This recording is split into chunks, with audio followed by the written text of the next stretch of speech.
성경 공부를 하는 진짜 목적은 뭐냐면요, 하나님께서 말씀하신 하나님의 의도와 뜻, 즉 하나님의 마음을 아는 게 제일 중요합니다. 우리들이 신학자들이 여러 가지 해석을 했는데요, 그것은 그들의 신학에 불과해요. 근데 여러분들이 성경을 읽으면서 하나님께서 어떤 말씀하셨을 때 어떤 의도로 이런 말씀을 하셨을까, 그게 제일 중요하잖아요. 제가 가끔 이제 편지를 받았을 때 얘기를 설명을 합니다. 어떤 사람한테 편지를 받았어요. 근데 다 외웠어요. 근데 내가 해석하기를 보낸 사람하고 전혀 다르게 해석했어요. 그러면 그 편지를 읽은 거예요? 안 읽은 거예요? 차라리 안 읽은만 못해요. 오해는 안 하니까. 그와 같이 성경도 마찬가지입니다. 성경도 하나님께서 우리에게 주신 말씀이거든요. 그 말씀을 하나님께서 의도하신 바가 있어요. 뜻하신 바가 있어요. 그것을 우리들이 잘 깨달아 알아가는 것, 그것이 제일 중요합니다. 그래서 성경을 읽어나갈 때 문자적으로 읽는 것, 그거 1000번, 100번 읽어도 소용이 없어요. 그러나 단 한 번 읽어도 하나님께서 이 말씀을 하실 때 어떠한 뜻으로 말씀하셨나, 그것을 생각하면서 읽으면은 훨씬 더 말씀 묵상이 이제 깊어지기라고 이렇게 생각합니다. 첫 번째는 이와 같이요, 하나님의 마음을 알아가는데 목적이 있습니다. 두 번째는 뭐냐면 하나님을 어떻게 경외하면서 살아갈 것을 배우는 거예요. 하나님을 경외한다는 것은 fear God, 영어로는 그렇게 이야기를 하잖아요. 그래서 어떻게 보면은 막 영어로 해석하면은 좀 무섭고 두려운 마음, 이러한 것 같이 느끼잖아요. 여기서 하나님을 경외한다는 건요, 하나님을 두려워하라는 게 아니에요. 무서워하라는 게 아니에요. 하나님의 경건한 마음으로 하나님을 찬양하는 겁니다. 하나님께 예배하는 거예요. 하나님과 기도하는 거예요. 하나님과 깊은 영적 교제를 나눈 겁니다. 근데 그 중에서 가장 핵심은 뭔지 아세요? 정말로 하나님을 경외하는 것은 뭐냐면요, 우리들의 삶이 하나님께서 기뻐하시는 삶을 살아가는 거예요. 그러기 위해서는 하나님의 말씀을 잘 알아야겠죠. 하나님의 말씀대로 순종하며 살아갈 때 하나님께서 기뻐하시겠죠. 이것이 진정으로 하나님을 경외하면서 살아가는 겁니다. 그렇기 때문에 우리들이 성경에서 하나님을 경외하라, 여러 번 나오잖아요. 여호와를 경외하라 소리요. 그 여호와를 경외하라 소리는 우리가 두려운 마음을 가져야겠죠. 왜냐하면은 그 말씀에 순종하지 않으면 우리는 죽을 수밖에 없으니까. 그 거룩한 마음을 가지고 하나님의 그 말씀대로 순종하며 살아가는 거예요. 우리들이 부모님들이요, 가장 기쁠 때가 언제예요? 예, 제가 이제 두 가지 비유를 하면은 여행 보내줄 때하고 말씀 순종할 때하고 어느 게 그랬더니 여행할 때요. 여행 보내줄 때가 더 좋다고 다 그렇게 얘기해요. 근데 두 개 다 해주면 좋잖아요. 그죠? 두 개 다 해주면은 자녀들이 행복해요. 잘 살아요. 그럼 두 개 다 해줄까요? 안 해줄까요? 예, 근데 더 기쁜 건 뭔지 아세요? 자녀들이요, 부모 말에 잘 순종하고 행복하게 살아갈 때, 그게 제일 행복할 거예요. 그래서 하나님께서요, 우리들이 행복하게 살아갈 때요, 하나님께서 기뻐하시는 겁니다. 부모의 마음과 똑같아요. 그러기 위해서는 어떻게 행복하게 살아가는지 기록되어 있는 게 바로 성경에 기록되어 있거든요. 자, 모세는요, 유언과 같이 쓴 성경이 있습니다. 그게 뭐냐면 바로 신명기예요. 신명기는요, 모세가 이제 죽기 전에 유언과 같이 이스라엘 백성들한테 쓴 거거든요. 그 쓴 내용의 핵심적인 건 뭐냐면요, 너희들이 이제 요단강을 건너서 가나안 땅을 정복할 거거든요. 정복할 2세들한테 이야기를 하는데, 정복하여 들어가서 그곳에 2세, 3세, 4세, 5세가 되면은 틀림없이 하나님의 말씀을 잊고 살아갈 거라는 거예요. 그들에게 하나님 경외하기를 배우게 하라는 거예요. 부지런히 하나님 경외하는 걸 가르치라는 겁니다. 하나님 경외하려면 그럼 어디에서 있어요? 그 말씀이 성경에 기록되어 있잖아요. 그래서 우리가 성경 공부를 하는 거예요. 우리가 솔로몬은 책 3권을 썼죠. 잠언과 전도서와 아가서를 썼어요. 그 중에서 전도서는요, 그 솔로몬의 인생론과 같은 겁니다. 인생을 다 살아봤어요. 솔로몬처럼 세상 지혜, 지식, 그 다음에 부귀영화, 그 다음에 자기가 하고 싶은 건 금지하냐 하고 다 해봤다고 그래요. 이 세상의 모든 것을 다 해보고, 인생론처럼 뭐라고 그러냐면요, 전도서 1장 1절에 헛되니 모든 것이 헛되다는 거예요. 제가 만약에 이렇게 이야기하면 제가 거짓말이에요. 해보지도 않았으니까. 그렇죠? 근데 모든 것을 해보고 헛되다 그러면 그게 헛된 거예요? 헛되지 않은 거예요? 헛된 거예요. 그러면서 계속 왜 지혜 지식이 헛된지, 세상에서 추구하는 것이 왜 헛된지, 솔로몬은요, 얼마나 자기가 하고 싶은 거 다 해봤는지 후궁 700가, 첩 300, 천여 명의 처처까지 뒀었잖아요. 이 세상에 그렇게 들 수 있는 사람이 있어요, 없어요? 없어요. 감당 못하죠. 그러니까 이처럼 모든 것을 다 해보고 왜 그것이 헛된지에 대해서 쭉 설명을 합니다. 우리가 전도서는요, 12장 14절까지 있어요. 근데 12장 12절까지 읽고 12장 13절, 14절을 안 읽으면은 전도서를 읽는 것이 마치 허무주의에 빠지게 만드는 것 같아요. 근데 진짜 하고 싶은 것은 12장 13절에 기록되어 있습니다. 뭐라고 기록되냐면요, 너희들의 결국을 다 들었으니, 이 결국이라는 건 뭐냐면요, 이 세상에 헛되다는 걸 다 들었으니 여호와를 경외하며 그의 명령을 지키라는 거예요. 이것이 모든 사람의 본분이라는 거예요. 그럼 우리들의 본분이 뭐예요? 여호와를 경외하면서 그의 명령을 지키며 살아가는 것. 그럼 여호와를 경외하는 법이 어디에서 기록되어 있어요? 성경에 있죠. 명령이 어디에 기록되어 있어요? 성경에 기록되어 있잖아요. 그렇기 때문에 우리들이 성경 공부를 해야 되는 겁니다. 근데 여러분들 자녀를 낳으면은요, 학교 보내요, 안 보내요? 근데 좋은 학교 보내고 싶어요? 똥똥 학교 보내고 싶어요? 좋은 학교 보내죠? 왜 그렇죠? 좋은 학교 나와서 지혜와 지식 잘 배워가지고 좋은 커넥션 가지고 좋은 직장 가서 행복하게 살았으면 좋겠다는 그런 뜻이 있잖아요. 그렇죠? 그런데 성경에서는요, 이 지혜의 근본이 있다는 거예요. 여호와를 경외하는 것이 지혜의 근본이요, 여호와를 경외하는 것이 지식의 근본이라고 이야기를 합니다. 근본은 뭘까요? 파운데이션이에요. 가장 기초가 되는 거예요. 여러분들 이 건물을 지을 때 제일 중요한 게 뭔지 아세요? 기초공사예요. 기초공사를 어떻게 했느냐에 따라서 1층 건물이 되고요, 2층 건물 세울 수 있고요, 5층, 10층, 100층 그렇게 세울 수 있는 거거든요. 그렇기 때문에 여러분들 자녀들이 지혜와 지식, 세상 지혜와 지식을 배우기 전에 먼저 어디에 그것을 세워야 될까요? 여호와를 경외하는 것부터. 여호와를 경외하는 그 위에 세상 지식이 쌓여야 그들이 타락의 길로 빠지지 않습니다. 그렇지 않으면 결국 물질주의에 빠지게 되고요, 세상 속에 빠지게 되고요, 그래서 결국 멸망으로 들어가게 됩니다. 세상에 하나님을 모르는 사람들이요, 부귀영화를 누려보세요. 그 다음에 권력을 가져보세요. 무엇을 할까요? 좋은 길을 좋은 데 사용할까요? 나쁜 곳에 사용할까요? 대부분이 나쁜 곳에 사용하게 되어 있습니다.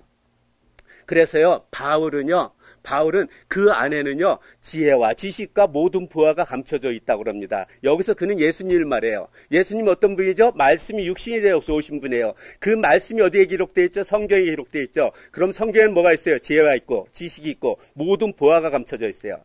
우리들이 살아가는데 지혜와 지식이 있어, 보화가 감춰져 있어. 그럼 그보다 더 귀한 게 있어요, 없어요? 없죠. 그래서 우리는 성경 공부를 이렇게 해야 되는 거예요. 이러한 목적 때문에. 자, 우리가 성경, 지금 우리 아침마다 하는 이 성경 공부 제목이요, 하나님의 마음을 알아가는 성경 공부예요. 이건 제가 플로에서 THM 공부를 할 때 이 성경을 보는 관점에 대해서 제가 논문을 쓴 적이 있어요. 한 25페이지. 그래서 여러 가지 관점이 있는데, 정말 성경 공부를 위해서 어떤 관점을 가지고 이 성경 공부를 시켜야 과연 효과적일까? 정말로 하나님께서 원하시는 방법일까? 고민하다가 제가 정한 게, 그래, 성경에서 말씀하시는 하나님의 의도와 뜻, 하나님의 마음을 아는 게 가장 중요하구나. 그래서 그때부터 처음부터 할 때부터 하나님의 마음을 알아가는 성경 공부라는 이런 타이틀을 가지고 지금 13년째 이렇게 해오고 있어요. 그래서 제가 하는 모든 것은 다 하나님의 마음이 다 들어가요. 하나님의 마음을 알아가는 성경 통독 세미나, 하나님의 마음을 아는 성경 공부.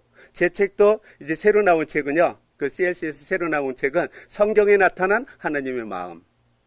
항상 하나님의 마음이 다 들어가 있어요. 제가 저기 보면 하마 통독학교 있죠? 하마 통독학교 약자가 뭐냐? 하나님의 마음을 알아가는 통독학교.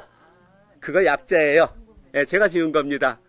예, 왜냐하면은 한국에서 강의를 하는데 목사님들이 그래도 뭔가 세웠으면 좋겠다는 거예요. 그래서 학교 이름을 짓자는 거예요. 그래서 제가 지은 거예요. 괜찮죠? 멋있죠?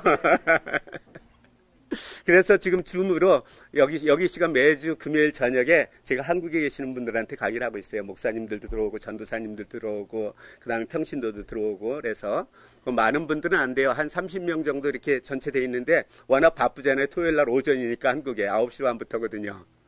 그래서 평균 한 15명에서 20명씩 지금 이렇게 가서 강의를 똑같은 진도를 나가고 있어요. 지금 여기하고.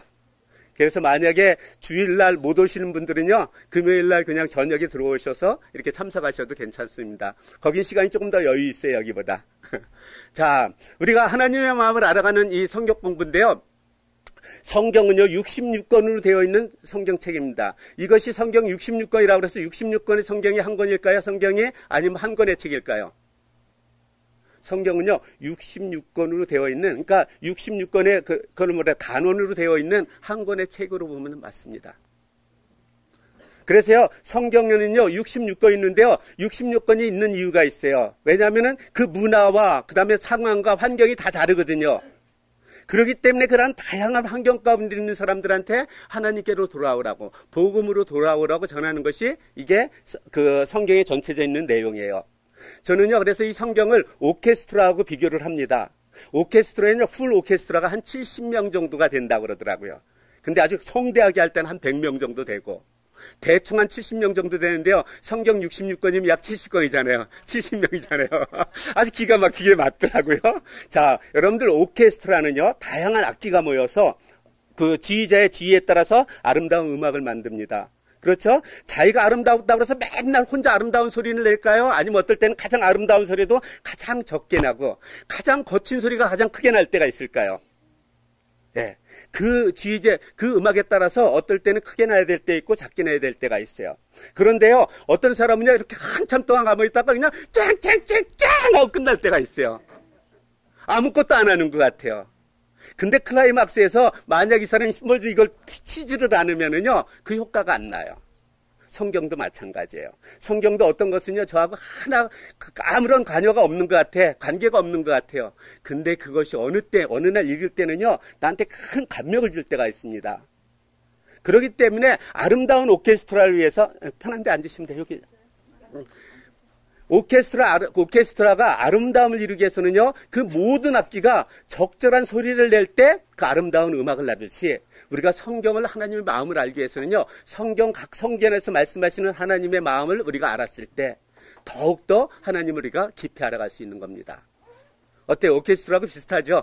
네, 제 책에도 아마 이 내용을 제가 쓴 걸로 알고 있어요. 제가 하도 오래전에 써가지고 저도 몰라 이제는. 자, 그리고 나서 성경은요, 이처럼 하나님께서 우리를 얼마나 사랑하고 있는지요, 우리들한테 주신 사랑의 편지라고 그럽니다. 그래서 이제 연애 편지라고 그래요. 하나님께서 우리를 얼만큼 사랑하시는지요, 성경책 두꺼운 데 있는 분 있어요? 그거 한번 들어보세요. 이만큼 두껍죠? 이만큼 사랑한대. 여러분들 연애 편지 이만큼 두껍게 써본 적 있어요? 하나님이 우리를 얼만큼 사랑하시는지 이만큼 사랑한다고 기록되어 있는 게 성경에 기록되어 있어요. 자, 우리가 그러니까 성경을 읽었다는 것은 결국 뭐예요, 이제는? 성경 속에서 말씀하시는 하나님의 의도와 뜻, 하나님의 마음, 하나님의 심정을 읽었을 때 우리가 성경을 올바로 읽은 겁니다. 그래서 우리 성경 공부하는요, 오늘 저기 다 이거, 그 하이라이트 하는 거 다 받았죠? 성경 읽기 표. 거기서 오늘 강의한 것, 이제는 그걸 읽는 거예요, 이제 매주. 그래서 강의한 내용을 듣기 때문에 이제는 묵상하는 게 전혀 다를 거예요. 그러니까 제가 약속할게요. 이거 이제 2년 동안 이걸 하이라이트 다 검어가면서 강의 잘 듣고요, 끝까지 다 완독한 사람은 제가 선물을 줄 거야. 제 아내가 또 얼굴 빨개질지 몰라, 이제. 그 제도 어떻게 하려고 그러나. 제가 할게요. 무언지는 저도 몰라요. 뭔지는 모르지만 하겠습니다. 자, 성경이라뇨, 이와 같이 하나님의 마음과 하나님의 사랑이 가득 담겨있는 사랑의 편지예요. 우리를 얼만큼 사랑하고 있는지 기록되어 있는 거예요. 그렇기 때문에 시편 기자는요, 이 성경을 금보다, 순금보다 더 사모하라고 그럽니다. 그 맛이 얼마나든지 송이꿀보다 더 달다는 거예요. 여러분들 유대인들은요, 아이를 낳잖아요. 그러면 애들이 단맛을 알 때쯤 되면은 꿀을 준대요. 그래야 꿀을 먹으라는 거야, 아들한테. 꿀을 먹어야 그 단맛을 알 수가 있잖아요. 그래야 성경이 얼마나 단지를 알 수가 있잖아요. 그렇기 때문에 이렇게 아이들이 성장했고 단맛을 할 때 먼저 꿀을 줘가지고 꿀이 얼마큼 단지를 먹인 다음에 그 다음에 이런 얘기를 하는 거예요. 하나님의 말씀이 이렇게 달다. 그럼 애들 호기심이 있는 애들이요, 꿀보다 더 달다는데 그 성경을 읽어요, 안 읽어요? 부지런히 읽는 거예요. 그래서 여러분들도 손자나 손주나 아니면은 지금 보니까, 여기 보니까 이제, 아이 있는 부모님은 안 계신 것 같으니까, 앞으로 손주 있는 분들은요, 아이들이 맛할 때요, 꿀 주면서 얘기를 하세요. 야, 꿀보다 더 단 게 뭔지 아니? 이게 성경이야. 한번 읽어봐봐. 근데 그냥 읽게 하면 안 돼요. 이렇게 설명을 해주면서 읽게 해야지. 자, 그러면 그러기 때문에 호세아는요, 이렇게 성경은요, 송이꿀보다 달기 때문에 여호와께로 돌아가자는 거예요. 우리가 여호와를 알자는 거예요. 힘써 여호와를 알자고 그럽니다. 여기서 힘써 여호와를 안다는 게 뭘까요? 힘써 하나님의 마음을 알자는 거예요. 어딜 통해서? 성경을 통해서. 자, 그러면서 우리가 성경을 알아가는 우리 성경 공부에 성경을 보는 관점 제가 3가지가 있습니다. 제 책을 읽어보신 분들은 알겠지만 거기 3가지가 나오죠. 첫째는 하나님 어떤 하나님이냐는 거예요. 창조주 하나님이라는 거예요. 창세기 1장 1절에 있는 말씀. 이 1장 1절에 있는 말씀은요, 정말 우리들이 성경을 읽다가 이해 안 될 때, 도저히 이성적으로는 이해가 안 돼. 그때 돌아가는 거예요. 아, 이 일을 누가 하실까? 창조주 하나님이 하신다는 거예요. 우주 만물을 창조하신 하나님께서요, 죽은 자 살리는 게 일이에요, 아니에요? 만나와 메추라기를 주는 거 일이에요, 알도 아니에요? 아니에요. 강에 떨어진 도끼가 떠오르는 거 일이에요, 일도 아니에요? 일도 아니죠. 이와 같이 창조주 하나님을 믿는 것은요, 우리들이 이성적으로 이해 안 될 때, 우리가 이 말씀으로 돌아가면은요, 모든 것을 우리들이 다 이해할 수 있는 겁니다. 그렇기 때문에 창조주 하나님이 제일 중요하고요. 두 번째는 하나님께서는 사랑의 하나님이라는 거예요. 하나님께서 우리를 사랑할 때 얼만큼 사랑하셨어요? 독생자 예수 그리스도를 주시기까지 하나님이 세상을 이처럼 사랑하사 독생자를 주셨으니 이는 그를 믿는 자마다 멸망치 않고 영생을 얻게 하려 함이라. 하나님께서는요, 독생자 예수 그리스도를 주시기까지 우리를 사랑하셨어요. 그런데 하나님께서 이 성경 말씀을 주셨을 때, 우리한테 주셨을 때, 거기에는 하나님의 사랑이 가득 있을까요? 없을까요? 근데 레위기를 보면은요, 하나님 꼭 살인자 같아. 살인을 좋아하는 것 같아. 이래서 죽이라 저래서 죽이라는 것 뿐이에요. 그죠? 근데 하나님께서 살인을 좋아하실까요? 아니요. 죽이라는 것은 너희들이 이러면 죽는다는 거예요. 그러니까 제발 이렇게 살지 말라는 거예요. 하나님의 이 사랑이 있는 거예요. 죽이는 데 목적이 있는 게 아니라 살리기 위한 목적이 있습니다. 세 번째, 하나님께서는 우리를 행복하게 살아가기를 원하시는 하나님이라는 거예요. 우리가 신명기 10장 13절에 보면 이렇게 기록되어 있습니다. 내가 오늘 내 행복을 위해 내게 명하는 여호와의 명령과 규례를 지킬 것이 아니냐. 우리들이 여호와의 명령과 규례, 성경 말씀을 지키는 것은요, 우리의 행복을 위함이라는 거예요. 우리들이 하나님의 말씀대로 살아갈 때 가장 행복하게 살아갈 수 있다는 겁니다. 우리들이 부모님들이요, 자녀들 행복을 위해서 이야기를 하는 거잖아요. 이렇게 하라 저렇게 하라. 마찬가지로 성경에 기록되어 있는 모든 말씀들은요, 우리의 행복을 위해서 이렇게 주신 겁니다. 자, 이렇게 성경은요, 창세기부터 요한계시록까지 66권으로 되어 있는데요, 저는 이 성경이요, 하나님 나라의 대화 드라마라고 이야기를 합니다. 여러분들, 대화 드라마는 보통 옛날에 역사적인 이야기를 갖다가 드라마로 만들어서 대화 드라마라고 그러잖아요. 근데 드라마를 볼 때 1편부터 순차적으로 봐요? 아니 1편 봤다, 7편 봤다, 3편 봤다, 5편 봤다, 9편 봤다 막 이래요. 순차적으로 봐야 되죠. 드라마는 순차적으로 보면서 성경은요, 역사적 순서에 따라서 보는 예가 별로 없어요. 그냥 대충 이거 읽고 싶으면 이거 읽고 저거 읽고 싶으면 저거 읽어. 그러니까 맨날 같이 쪽보음으로만 알아요. 전체적인 하나님 나라가 어떻게 진행되어 왔고 진행되어 있고 앞으로 어떻게 진행되어질 건지에 대해서 전혀 알지를 못해요. 그래서 여러분들, 이 성경 공부는요, 역사적인 순서에 의해서 제가 가급적 해나갑니다. 그리고 시대적 배경과 어떤 상황과 그들이 놓여있던 상황과 환경, 이런 것들을 설명을 해드릴 거예요. 그럼 어떻게 될까? 이제 말씀을 읽을 때, 아, 지금 이들이 이런 상황 가운데 있지, 이런 어려움 가운데 있지, 아, 이럴 때 이런 말씀을 하시는구나. 이해가 되겠죠? 이것이 하나님의 마음을 알아가는 성경 공부예요. 그래서 창세기부터 요한계시록까지 제가 지금부터 약 20분 동안 전체적인 개요를 한번 말씀드릴게요. 창세기부터 요한계시록까지 66권을 20분 동안 할 수 있을까요? 없을까요? 아, 있죠. 그럼 역시 권사님, 역시 참석하신 분들은 달라. 자, 먼저 창세기는 50장까지 있는데요, 두 단락으로 나눕니다. 1장부터 11장을 원역사라고 해서 4가지의 사건을 다루고 있어요. 하나님께서 어떻게 창조하셨는지, 인간의 타락했을 때 하나님께서 심판하신 다음에 그들이 다시 회복되어졌을 때, 그 다음에 이제 바벨탑을 짓잖아요. 그 바벨탑 때문에 하나님께서 언어를 혼잡게 하시면서 인간들을 흩으십니다. 이와 같이 흩으심. 그래서 4가지의 사건이 있는 거예요. 뭐요? 창조와 타락과 심판과 흩으심. 그러면서 이렇게 흩으면서 민족과 언어의 기원이 됐던 겁니다. 이거는 이제 제가 이제 강의하면서 조금 더 나중에 말씀드릴게요. 12장부터 50장까지는 뭐냐? 이렇게 흩어진 사람들이요, 하나님의 책기보다 또 죄를 지으며 살아갔죠. 그랬을 때 하나님께서는 하나님의 백성을 만들기 위해서 한 사람을 선택합니다. 아브라함을 선택을 하죠. 그래서 아브라함은 이삭을 낳고 이삭은 야곱을 낳고 에서와 야곱을 낳는데요. 우리는 지금 이 족보는요, 예수님의 족보를 쫓아가요. 그렇기 때문에 야곱으로 나갑니다. 그 다음에 야곱에서 요셉까지 나오는 4명의 족장 이야기를 다는 게 12장부터 50장까지 기록되어 있어요. 야곱이요, 자기 식구 66명을 데리고 애굽으로 내려갑니다. 그때 이제 요셉이 총리가 되어 있었거든요.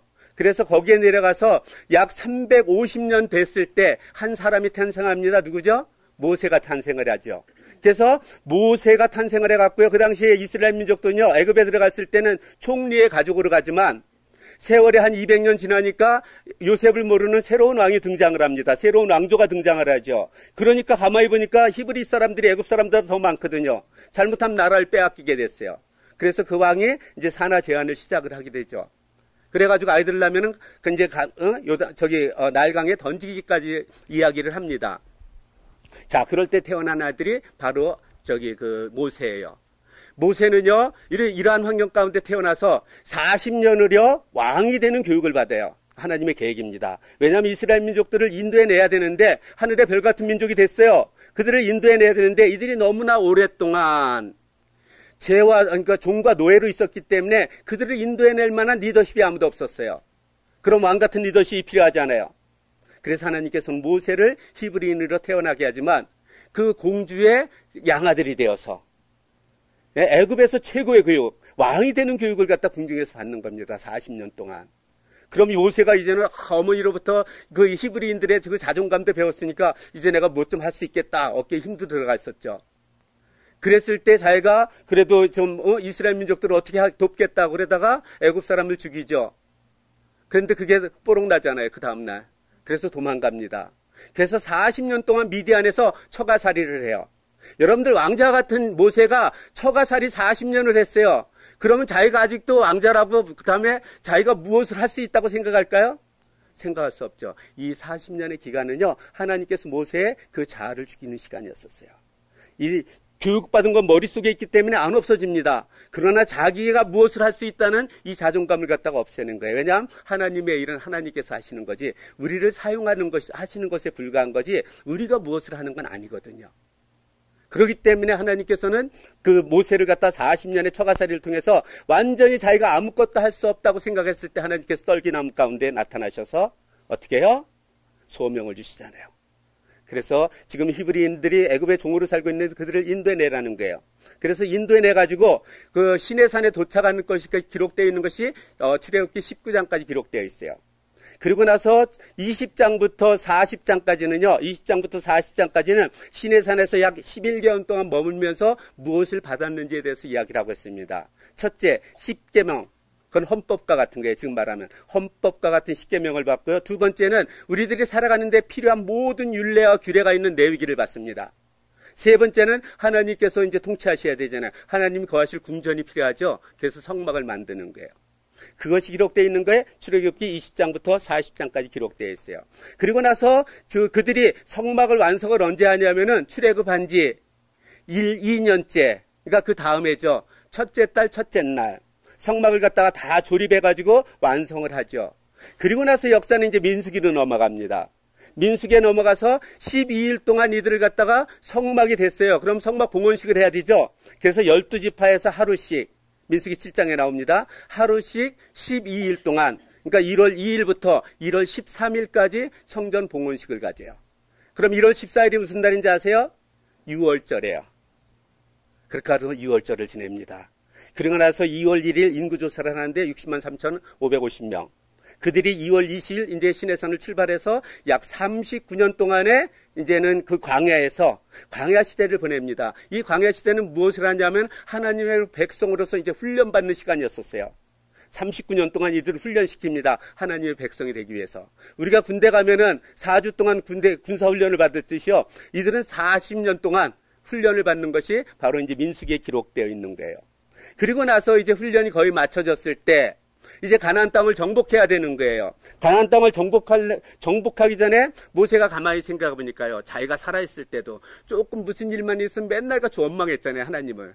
근데 자기가 이제 죽고 나면은 틀림없이 이들이 건너가서는요, 또 우상을 섬길 걸 알고 계셨어요. 그렇기 때문에 유언처럼 쓴 성경이 있는데 그것이 바로 신명기예요. 신명기는요, 유언은 뭐예요? 부모들이 마지막으로 죽기 전에 정말 신신당부하는 거잖아요. 신명기는 바로 신신당부하는 거예요. 무엇을 신신당부하느냐? 너희들이 가나안 땅에 들어가면 우상을 섬기지 말라는 거예요. 그리고 하나님만을 섬기며 살아가라고 신신당부하는 것이 신명기 전체적인 내용이에요. 너무너무 간단하죠, 성경이요. 자, 그리고 나서 모세가 이제 느보산에서 죽죠. 느보산에서 죽은 다음에 그 후임자로 나타나는 사람이 여호수아입니다. 여호수아는 뭐를 하죠? 이제 가나안 땅을 정복하는 거예요. 정복 시대입니다. 약 18년에서 20년에 걸쳐서 가나안 땅을 정복을 하죠. 그리고 그 뒤에 가면 사사기가 있습니다. 사사기는 뭐냐면요, 이제 땅을 정복했어요. 그들이 그곳에서 정착할 때 어떻게 정착했는지 정착 시대를 갖다가 보여주고 있는 겁니다.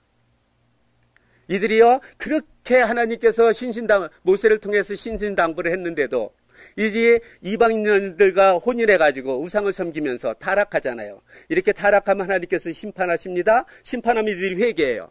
회개하면 하나님께서 사사를 보내서 그들을 구원시켜줘요. 이러한 일을 갖다가 사사 온니엘부터 삼손까지 12번에 걸쳐서 반복적으로 일어나죠.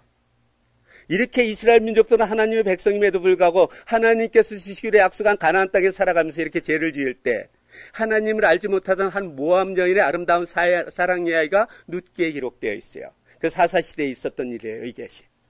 자, 이 여인은요, 모압 여인임에도 불구하고 그 시어머니 나오미의 사랑을 받아갔고요. 뭐라고 고백한지 아세요? 어머니가 섬기는 하나님이 나의 하나님이요, 어머니의 백성이 나의 백성이라는 거예요. 참, 여러분들, 저기 며느리한테 이런 얘기 듣고 싶어요? 그럼 우리 시어머니들이 어떻게 해야 되는지 한번 고민 좀 하세요. 그렇죠? 나오미는 아주 정말 훌륭한 그런 시어머니였었어요. 그렇기 때문에 며느리가 이렇게 고백을 할 수 있는 거거든요. 그리고 나서 베들레헴으로 오죠. 베들레헴에서 아주 귀한 정말로 왕족을 만납니다. 보아스라는 사람. 그래갖고요, 이 룻이라는 여인은요, 갑자기 신데렐라 스토리가 돼요. 그리고 나서 이 여인이 어느 정도 되냐면요, 다윗의 증조 할머니가 됩니다. 그것을 보여주는 거예요, 여기서요.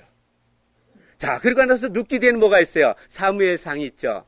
사무엘 1장부터 10장까지는요, 이제 마지막 사사의 이야기를 다루고 있어요. 사사기는 사사들이 통치했거든요. 그리고 나서 사무엘에 오면은 이제 엘리 제사장이 나오고, 엘리가 죽은 다음에 마지막 사사로 활동하는 사람이 바로 사무엘이에요. 사무엘은 이제 사사와 제사장이 되어서 이스라엘 민족들을 통치하죠. 근데 이제 사무엘도 나이를 먹을까요, 안 먹을까요? 나이를 먹죠. 나이를 먹으니까 어떻게 또 후임자가 필요하잖아요. 그래서 자기 두 아들이 있었는데, 유엘과 아비아라는 두 아들이 있었는데 그들을 제사장으로 세워요. 그랬는데 이들이 뇌물을 받고 재판을 그릇되게 하는 거예요. 제가 왜 그랬을까 곰곰이 생각해볼까, 안 해볼까요? 해보죠. 왜 그랬을까요? 이 사무엘은요, 너무 청명결백했어. 그러니까 자손들이 어떻게 해요? 항상 배가 고팠어요. 그러니까 뇌물을 주니까 이게 웬 떡이야. 그래갖고요, 이 목사님들이 너무 청렴결백하고 너무 가난해도요, 사실 자녀들이 너무 힘들어요. 그래서 성도님들이 잘 해줘야 돼. 그런 가난한 교회 목사님들. 아셨죠? 네. 그랬던 거거든요. 그러니까 백성들이 들고 일어나잖아요. 보라고 당신 아들마저도 이렇게 뇌물 받고 재판을 그릇되게 하니까 우리들도 다른 나라 왕같이 이제 왕을 달라고 그래요. 그래서 이스라엘 민족들을 다 미스바에 모이게 해가지고 제비 뽑아서 첫 번째 왕이 되는 사람이 바로 사울입니다. 그래서 사무엘상 11장부터요, 열왕기상 11장까지는 이제 3명의 통일 왕국 시대의 왕들을 이야기를 하고 있어요. 사울과 다윗과 솔로몬, 이들이 각각 40년씩 통치를 했습니다. 그래서 120년 동안 통치한 사항을 갖다가 이제 열왕기상 11장까지 기록되어 있어요. 자, 솔로몬이 죽고 그의 아들 르호보암이 왕이 됩니다. 르호보암이 왕이 됐을 때 이스라엘 민족들이 남과 북으로 분열되게 돼요. 그래서 이때부터 분열 왕국이 시작됩니다. 자, 분열 왕국이 시작되었고 북이스라엘의 초대 왕이 된 여로보암은요, 가만히 보니까 이스라엘 민족들은요, 1년에 3번씩 반드시 예루살렘 성전에 가서 하나님께 제사를 드려야 됐어요. 어떤 절기일까요? 6월절, 7.7절. 7.7절은 오순절을 얘기를 해요. 7.7절, 그 다음에 초막절. 이 3번씩 이스라엘, 그 남유다로 내려가면요, 이스라엘 백성들이 다 남유다 왕한테 뺏길 거 아니에요. 그럼 자기가 나중에 죽겠거든요. 그래서 고민하다가 금송아지 2마리를 만들어 놓고요. 하나는 베델에, 하나는 다넷에 세워놓고, 야, 너희는 더 이상 예루살렘에 내려갈 필요 없다는 거예요. 이 금송아지가 너희를 애굽에서 인도하는 너희의 신이라는 거예요. 할렐루야. 예? 참 무섭죠? 이러는 거예요. 그러니까 어떻게 해요? 하나님께서는 또 이들을 죄를 책망해야겠죠. 그러면서 우상을 섬기는 거예요. 이렇게 우상을 섬길 때 하나님께는 엘리사를 보내요. 그 다음에 아모스를 보내요. 호세아를 보내요. 이들이 보내는 이유는 너희들이 이 죄를 갖다 그들을 죄를 책망하면서 사시게 여호와께 돌아오라는 거거든요. 이들이 돌아오지 않습니다. 그래서 결국 이들이 BC 722년 아수르에서 멸망하게 됩니다. 한편 남유다는 이렇게 북이스라엘이 이렇게 우상을 섬기다 멸망한 것을 보고도요, 이들도 똑같이 우상을 섬기는 거예요. 그랬을 때 하나님께서는 이사야를 보내요. 미가를 보내요. 스바냐, 하박국, 요엘, 예레미야 같은 이러한 선지자를 보내서 하나님께 돌아오라고 그럽니다. 이들도 돌아오지 않죠. 그래서 이들도 BC 586년 바벨론에 의해서 멸망을 합니다. 그리고 나서 바벨론 사람들은요, 많은 사람들을 포로로 바벨론으로 끌어갔어요. 그럼 바벨론에서 어떠한 일들이 있었느냐? 우리가 알 수 있는 것이 바로 에스겔과 다니엘서를 통해서 알 수 있습니다. 그 내용은 이제 예언서 강의할 때 할게요. 지금 벌써 한 15분 지나간 것 같아. 그러니까 지금 5분밖에 안 남았으니까 그건 그때 가서 강의를 합니다. 무엇을 했을까는요? 아이고, 조금 안 나왔구나. 자, 이렇게 바벨론 포로 시대가 된 거예요. 자, 거기서 70년이 찬 다음에 하나님께서 예레미야한테 예언했거든요. 70년이 차면 다시 예루살렘도 귀환시킬 거라고 말씀하셨어요. 때가 참에 하나님께서는 메데 페르시아 왕 고레스를 통해서 칙령을 내리죠. 하나님께서 나에게 명령하셨다는 거예요. 하나님의 성전을 건축하라고 명령하셨다는 거예요. 그러니까 그의 백성된 자, 유대인들은 다 예루살렘으로 올라가서 하나님 여호와의 성전을 건축하라고 칙령을 내립니다. 그래서 이들이 이제는 중심이 돼서 수룹바벨이 중심이 돼서 약 5만 명이 1차 귀환을 하죠. 이렇게 1차 귀환을 해서 성전을 짓다가 주변 이방인들이 방해를 하니까 중단을 합니다. 한 16년 동안 중단되었다가 학계를 세우십니다. 스가랴를 세우는 거예요. 그래서 그들의 죄를 갖다 책망을 합니다. 이들은 자기네 집도 짓고 텃밭도 다 만들면서 먹고 살면서 오로지 성전 짓는 것은 아직 하나님의 때가 되지 않았다고 그러면서 그것을 미루고 있었거든요. 그래서 그들의 죄를 책망하면서 성전을 건축하라고 그러니까 불과 이렇게 예언한 지 24일 만에 성전을 건축하기 시작합니다. 그래서 4년 만에 그것이 완성이 되어지죠. 이렇게 성전은 완성이 됐지만 아직도 예루살렘 성은요, 바벨론이 예루살렘을 갖다 멸망시킬 때 부서진 채로, 그 다음에 문은 불탄 채로 그대로 있었거든요.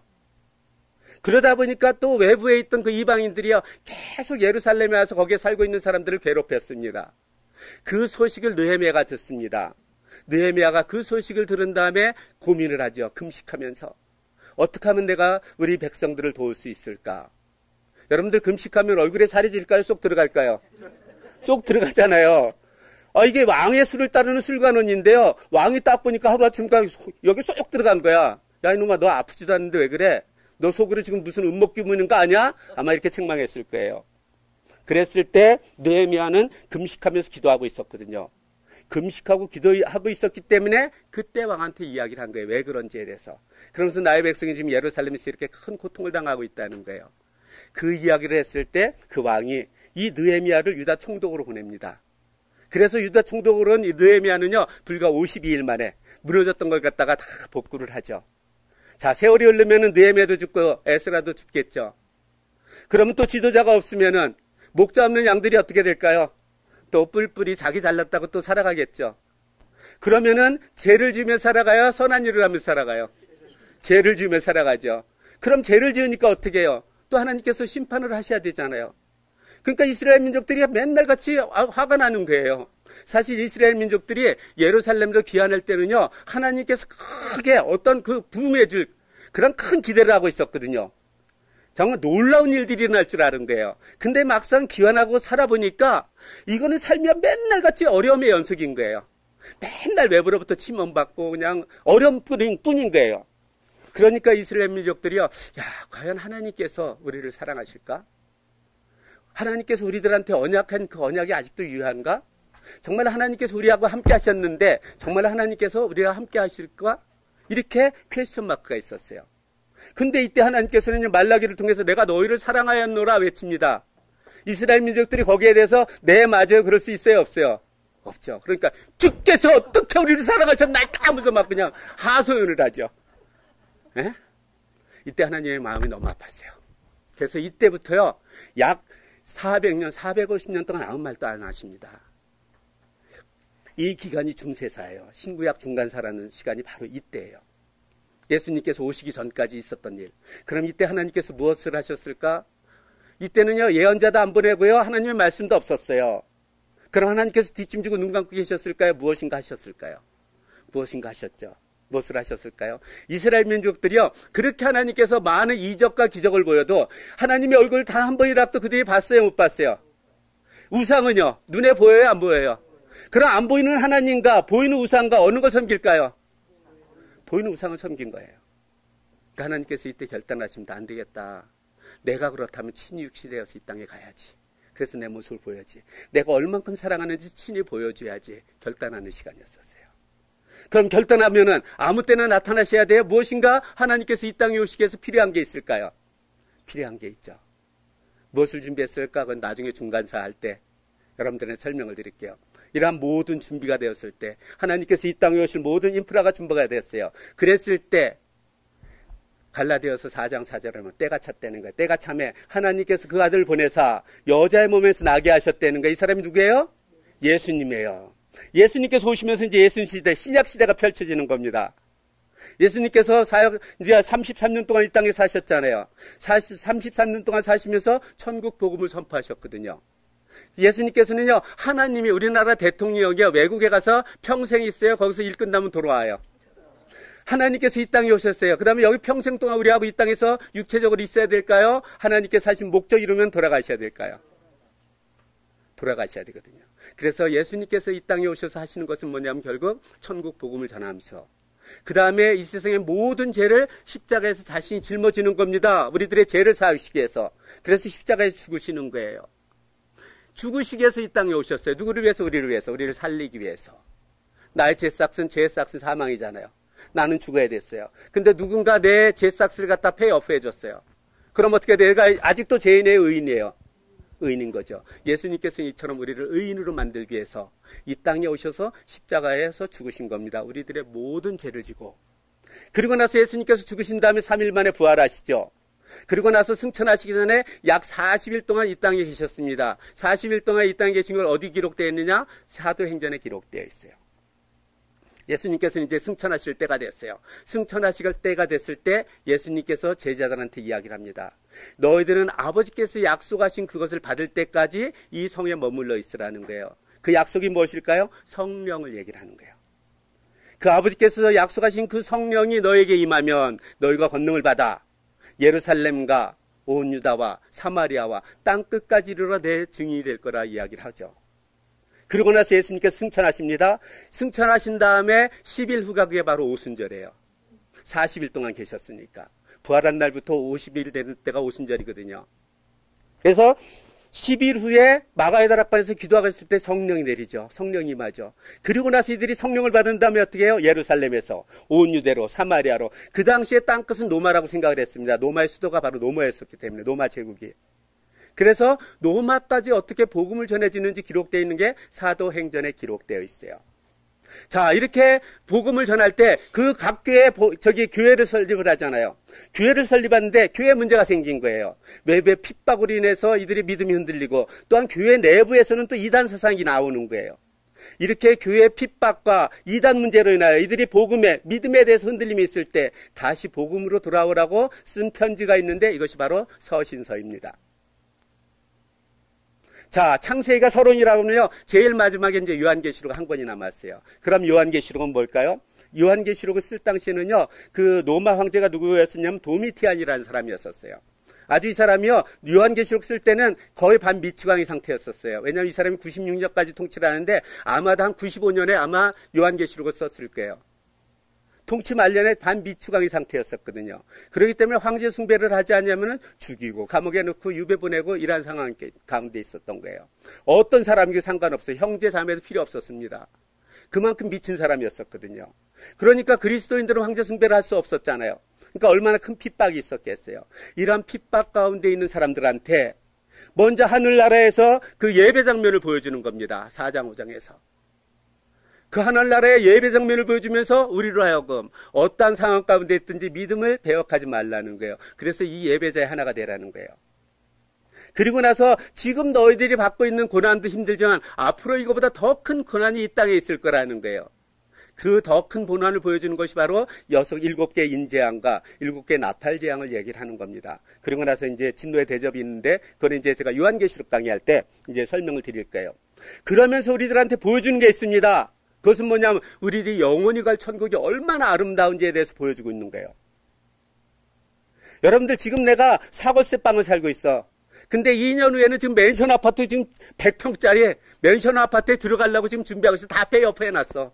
근데 그거 돈 다 거기다 지불하다 보니까 지금 단칸방짜리에서요 애들 2명하고 그냥 거기서 근근히 살아가고 있어요. 자, 이 사람들이요 지금 100평짜리 들어가는 그 소망 때문에 지금 여기서 어떤 고난이 생겨도 넉넉히 이겨나가요? 못 이겨나가요? 이겨나가겠죠. 요한계시록은 바로 그런 목적이 있는 거예요.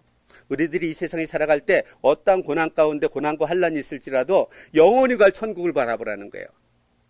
100평짜리 맨션은 비교도 안 되는 그런 엄청난 그것을 보여주면서 그곳에 소망을 두고 살아가라는 게 이게 성경이에요. 그럼 어떻게 돼요? 과거도 있었죠, 성경에. 현재도 있었죠, 미래도 있었죠. 대화드라마죠. 그래서 이와 같은 순서로 이러한 시대적 배경을 설명하면서 설명을 드리면서 성경을 읽으면은 이제는 성경의 깊이가 달라지리라고 저는 확신합니다. 자, 창세기를 볼게요. 여러분들 창세기는요 가장 긴 역사를 다루고 있어요. 약 2300년의 역사를 다루고 있습니다. 아담부터요 저 요셉까지 나와요. 근데 제가 성경에 나와 있는 문자적으로 계산하면 약 203,000년 정도 돼요. 근데 빠진 사람들이 있다 그러면 한 4,000년, 5,000년도 될 수가 있겠죠. 그 일일이 다 기록하지는 못했을 테니까. 왜냐하면 구전으로 들은 걸 갖다가 모세가 나중에 적은 거거든요. 자, 이 저자는 모세라고 이야기를 합니다. 모세는요 이때 살았어요, 안 살았어요? 모세 이후에 한 350년 후에 태어나요. 근데 이걸 어떻게 알았냐는 거예요. 책도 없었어요. 어떻게 알았을까요? 아까도 말씀드렸지만요 구전이라는 게 있었습니다. 여러분들 옛날에 할머니 할아버지로부터 옛날 얘기 들은 거 기억하는 거 있잖아요. 그죠? 몇 번 안 들었어. 그럼에도 우리가 잘 기억해요. 이 당시에 그 노아의 홍수 이전에는요 평균 912년을 살았어요. 하나님께서요 모든 걸 창조하신 다음에 하나님께서 아담한테 창조한 얘기를 했을까요, 안 했을까요? 하셨을 거예요. 그럼 아담이요 950년을 사는데 950년 동안 뭐 했을 것 같아요? 맨날 그 얘기 얼마나 쉰다는 얘기예요. 그죠? 그러니까 950년 동안 들었어요. 또 그 후손들 계속 그렇게 들었어요. 그게 모세까지 들려진 거거든요. 근데 모세는 어때요? 교육을 잘 받았잖아요. 애국 궁중에서 왕이 되는 교육을 받았잖아요. 그러니까 이거 쓸 수 있었던 겁니다. 모세 도움을 받아서 성령의 도움을 받아서. 그렇기 때문에요. 창세기에 있는 기록된 것은요. 정확한 거예요. 이렇게 온 기간 동안 구전으로 전해왔던 걸 글로 쓴 거기 때문에 정확하게 이루어졌던 사건을 다루고 있는 겁니다. 이만큼 중요한 거예요. 창세기는 아까도 말씀드렸지만 두 단락으로 나눠진다 그랬어요. 1장부터 11장까지는 네 사건. 그 다음에 12장부터 50장까지는 네 족장의 이야기를 다룬다고 이야기를 했습니다. 자, 창세기의 중요성에 대해서 이야기를 할게요. 성경은 전체 몇 권으로 되어 있죠? 66권, 구약이 39권, 그 다음에 신약이 27권. 그래서 66권으로 되어 있습니다. 자, 66권 중에서요, 신구약에서 각각 한 권씩 선택하라고 그러면요, 저는 구약에서는 창세기를 선택할 거고요, 신약에서는 요한계시록을 선택할 거예요. 근데 설교를 위해서 무엇을 선택할 거라 물으면은요, 설교를 위해서는 요한계시록을 선택할 거예요. 왜냐하면 요한계시록은요, 우리들이 앞으로 영원히 살 그곳이 얼마나 아름다운지에 대해서 이야기를 하고 있어요. 설교는 뭐죠? 어려움 가운데 있는 분들한테 힘과 용기를 줘서 그 어려움을 극복하게 하는데 주목적이 있는 거잖아요. 그래서 한 가지 설교를 하라면 전 요한계시록을 설교를 할 거예요. 근데 성경 공부를 위해서는 전 창세기를 선택할 겁니다. 왜냐하면요, 창세기는 뭐냐면 모든 기원을 얘기를 하고 있어요. 우리들이 기원은 뭐죠? 이거 파운데이션이잖아요. 기초잖아요. 기초를 잘 쌓아야 되잖아요. 그래서 한 권을 선택하라면 저는 창세기를 선택할 거예요. 창세기는 50장까지 있습니다. 그 중에 한 장을 선택하라면 1장을 선택할 거예요. 왜냐하면 하나님께서 6일 동안 어떻게 창조하셨는지 그 기록을 자세히 하고 있거든요. 근데 그 중에서 한 절을 선택하라고 그러면 창세기 1장 1절을 선택할 겁니다. 우리 다 같이 읽어보죠. 시작. 태초에 하나님이 천지를 창조하시니라. 여러분들 우리가 믿음 그러는데요. 믿음의 가장 근본은 뭐냐면 창조주 하나님을 믿는 것부터 시작하는 겁니다. 이것을 믿지 않고 예수님께서 우리를 위해서 구주로 이 땅에 오셔서 우리를 위해서 십자가의 죽으심을 통해서 그를 믿는 자마다 영생을 얻는다? 그것을 믿는다는 건 어떻게 보면 가짜 믿음이 있을 수 있어요. 왠지 아세요? 아니, 아버지를 못 믿는데, 그를 보내는 아버지를 못 믿는데 어떻게 아들을 믿어요?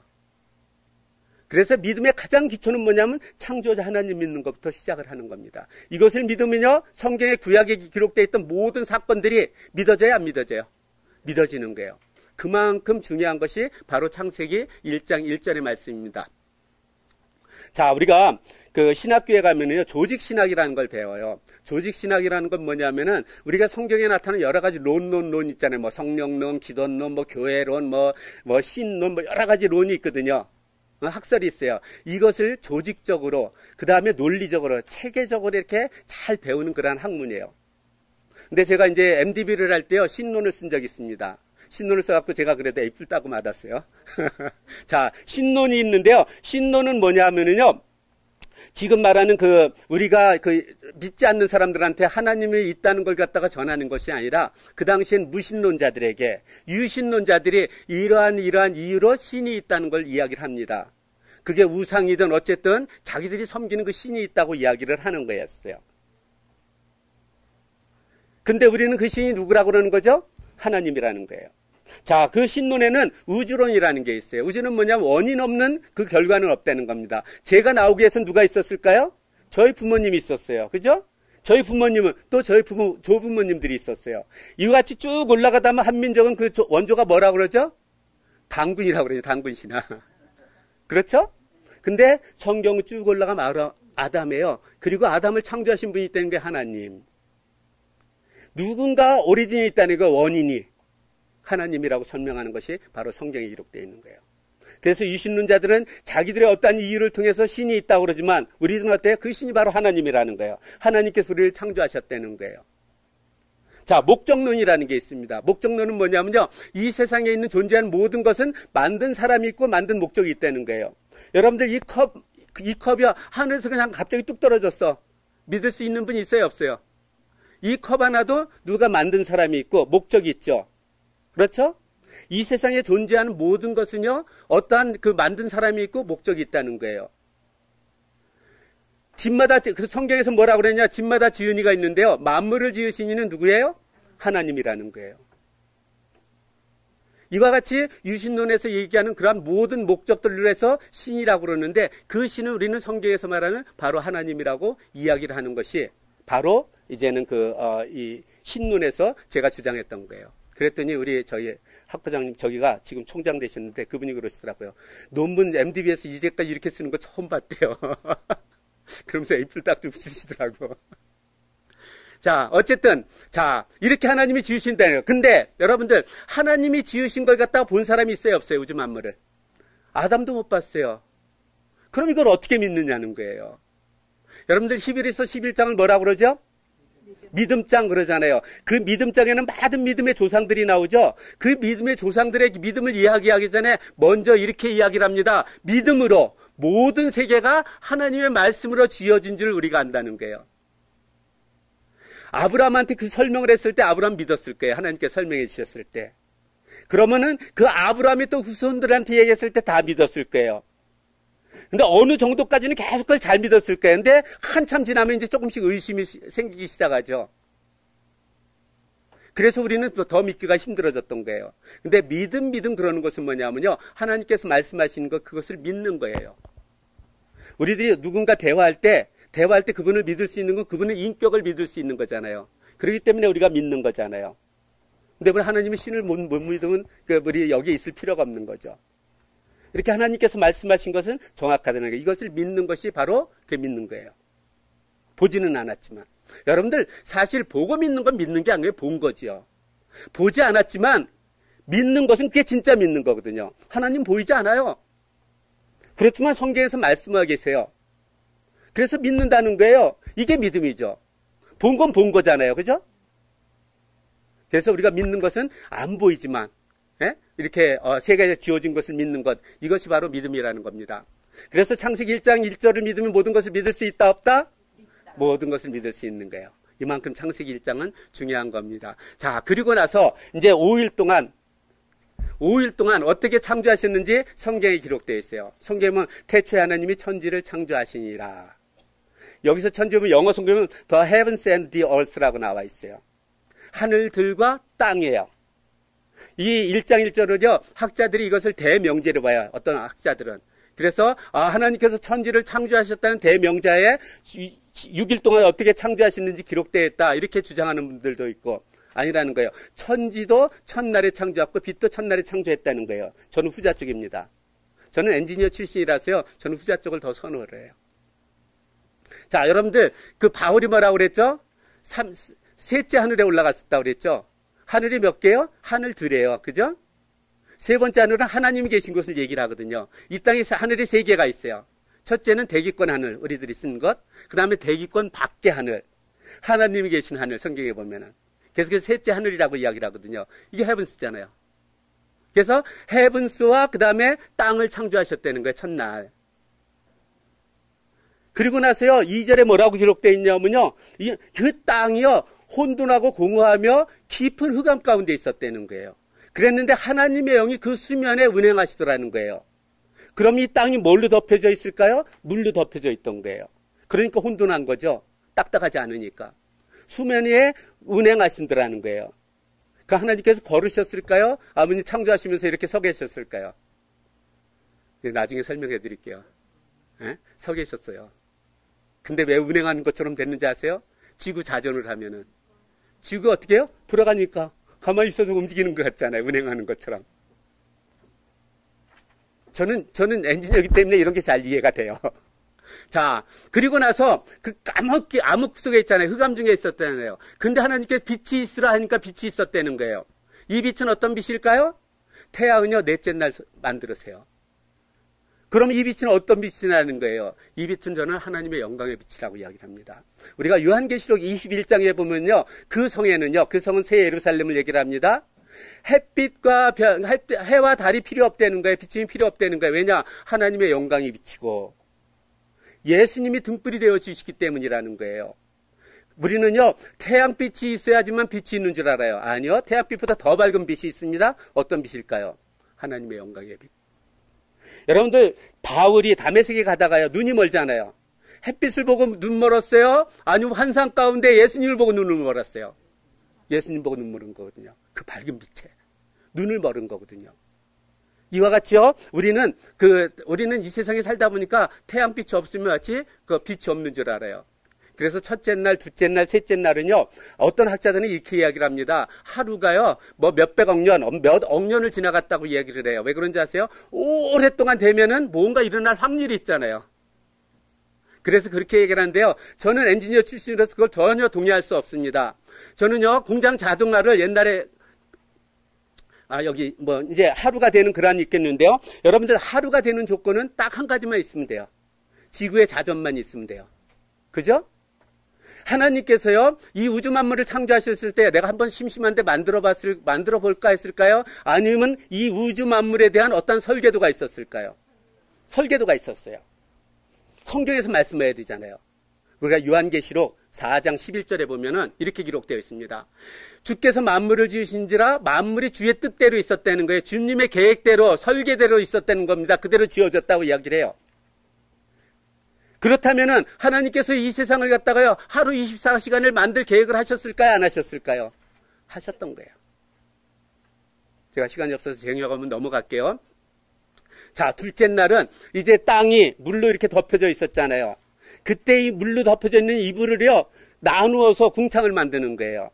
그래서 궁창 위에 물이 있었고 궁창 아래 물이 있었어요. 근데 성경을 보면은요, 6일 동안 창조하시면서 매 날마다 하나님 보시기에 좋았더라, 보시기에 좋았더라 하는데 둘째 날은 보시기에 좋았다는 말이 빠져 있어요. 그래서 어떤 학자는 그렇게 이야기를 합니다. 공중권세를 지금 누가 잡고 있다고 그러죠? 사탄이 잡고 있다고 그러잖아요. 그래서 보시기에 좋았다란 말이 빠졌다, 뭐 이렇게 기록되어 있는데 그 이유는 저도 모르겠어요.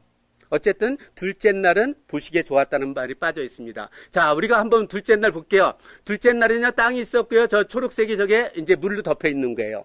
여러분들, 지구를 갖다가 원으로 만들어 놓잖아요? 그럼 바닷물 갖다가 그 위로 들리면은 약 2,400m로 덮인다고 이야기를 해요.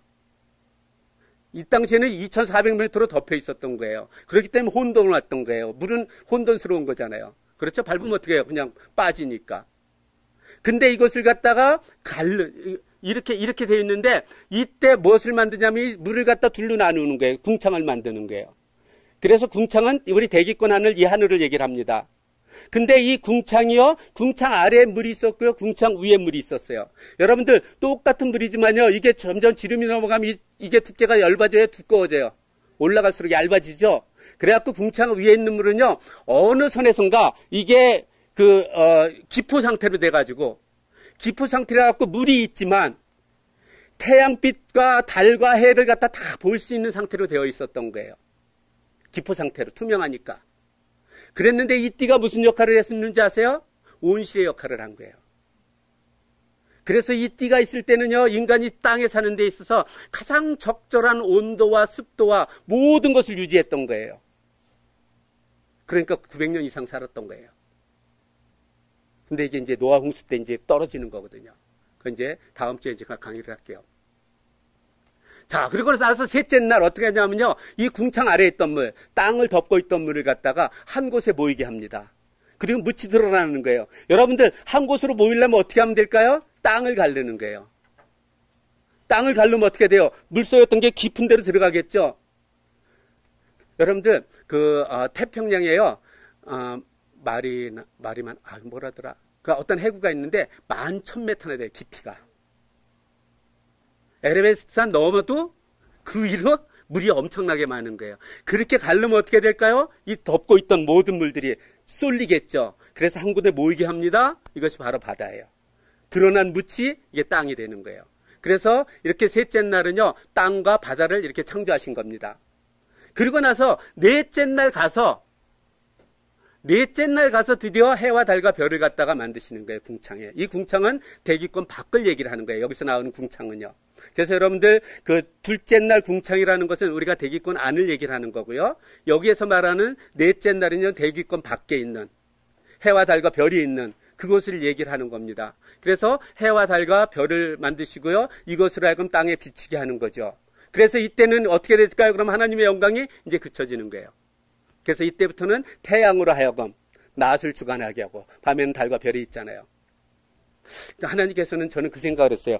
왜 하나님께서 이렇게 수많은 별과 달을 왜 만들었을까? 별을 왜 만들어 놨을까?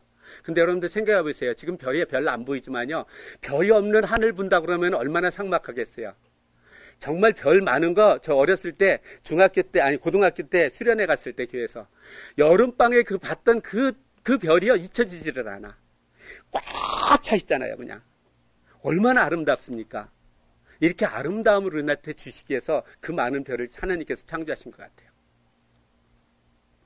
자, 그리고 나서 다섯째 날, 이제는 바다가 있었잖아요. 대기권 하늘이 있잖아요. 그럼 거기에도 뭔가 만들어 놓으셔야 되잖아요. 그래서 바다에는 물고기를, 하늘에는 새를 만드시는데요. 진화됐다고 그랬어요? 종류대로 만들었어요. 참새는 참새로 만든 거예요. 까마귀는 까마귀로 만든 거예요. 붕어는 붕어로 만든 거예요. 고래는 고래로 만든 거고. 진화된 게 아닙니다. 성경에서는 모든 것이 다 종류대로 만들어졌어요. 모든 이런 나무와 풀도 종류대로 만드셨어요. 하나님은 전지전능하신 분이기 때문에 이렇게 만드시는 겁니다. 자, 그리고 나서 이제 여섯째 날 드디어 이 땅에 살 모든 짐승과 가축들과 모든 기는 모든 것들을 다 창조하시죠. 이렇게 모든 것을 창조하신 다음에 가장 마지막에 창조하는 것이 있는데 무엇일까요? 하나님의 모양과 형상을 닮은 사람을 창조하십니다. 그렇죠? 자, 이렇게 하나님을 창조하셨을 때, 하나님께서 우리를 창조하셨을 때 또 하나님의 목적과 어떠한 그 설계도가 있었을까요? 없었을까요? 세상을 창조하실 때도 설계도가 있었고요. 목적도 있었어요. 목적은 여기서 같이 이야기할까요? 응? 설계도는 뭐냐? 하나님의 형상과 하나님의 모양이었었어요. 목적은 뭐냐? 하나님께서 창조하신 모든 것을 다스리게 하기 위함이었었어요. 그러면 하나님께서 이 세상을 창조한 것이 왜 창조하셨을까요? 우리한테 그것을 주시기 위해서. 그런 목적을 가지고 이 세상을 창조하신 거예요. 아름답게 살아가게 하기 위해서. 그래서 하늘의 별, 우리하고 가지도 못하는 별임에도 불구하고 가득 채워진 것은 그것을 보면서 행복을 느끼게끔. 이게 하나님의 마음이었었던 거예요. 하나님께서는 이렇게 계획하시는 것도 끝나는 게 아니라 그대로 남자와 여자를 창조하시잖아요. 그리고 계획하신 데는 모든 것을 맡기십니다. 이렇게 모든 것을 맡기시죠. 그리고 모든 것을 맡기신 다음에 인간들을 왜 이렇게 창조하셨을 때 우리 사람들의 모습이 얼마나 아름다웠을까 제가 상상을 했겠어요, 안 했겠어요?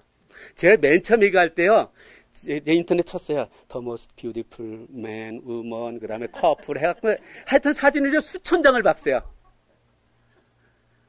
그래갖고요, 맨 처음에는 흑인도 나오고, 백인도 나오고, 그 다음에 아랍인들 하여튼 별의별 사람들 다 나왔어요.